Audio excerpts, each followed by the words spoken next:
స్వార్థ రాజకీయాల కోసం దేశాన్ని విచ్ఛిన్నం చేస్తామంటే ఊరుకోబోమని జనసేన అధినేత పవన్ కళ్యాణ్ స్పష్టం చేశారు. పిఠాపురం చిత్రాడలో జరిగిన జనసేన ఆవిర్భావ సభలో పవన్ కళ్యాణ్ ప్రసంగించారు. దేశంలో అన్ని మతాలను ఒకే విధంగా చూడాలని అన్నారు. కొందరి ఓట్ల కోసం హిందూ మతాన్ని కించపరిస్తే సహించేది లేదని అన్నారు. చిన్నప్పటి నుంచి తాను శ్రీరాముడిని పూజిస్తూ పెరిగానని, అలాంటి రాష్ట్రంలో రాముడి విగ్రహాన్ని నరికితే స్పందించకుండా ఎలా ఉండగలమని ప్రశ్నించారు. రంజాన్ మాసంలో మహమ్మద్ ప్రవక్తను, అల్లాను ఎవరైనా ఏదైనా అనగలరా అని బతికి బట్టగలగరా అని పవన్ ప్రశ్నించారు. హిందూ దేవుళ్లను దూషించినట్లుగా యేసును, మేరీమాతను దూషించగలరా అని నిలదీశారు. పార్వతీదేవి అమ్మవారిపై కొందరు పచ్చి కూతలు కూస్తే మనం ఎందుకు భరించాలి అని ప్రశ్నించారు. పాత బస్తీలో ఓ నేత 15 నిమిషాలు పోలీసులు కళ్ళు మూసుకుంటే హిందువులకు తామేంటో చూపిస్తాము అంటూ హెచ్చరించారు.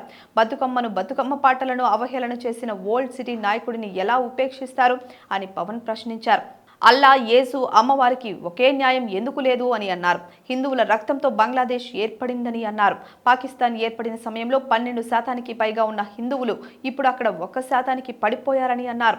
మన దేశంలో మనం ముస్లింలను ఎంతో గౌరవంగా చూసుకుంటున్నామని అన్నారు. ప్రస్తుతం బంగ్లాదేశ్లో హిందువులపై దాడులు చేసి తరిమి కొడుతున్నారని చెప్పారు. తాను ముస్లిం సోదరులను ఎంతగానో గౌరవిస్తాను అని చెప్పారు. అది పవన్ కళ్యాణ్ గొప్పతనం కాదని, సనాతన ధర్మం గొప్పతనమని చెప్పారు.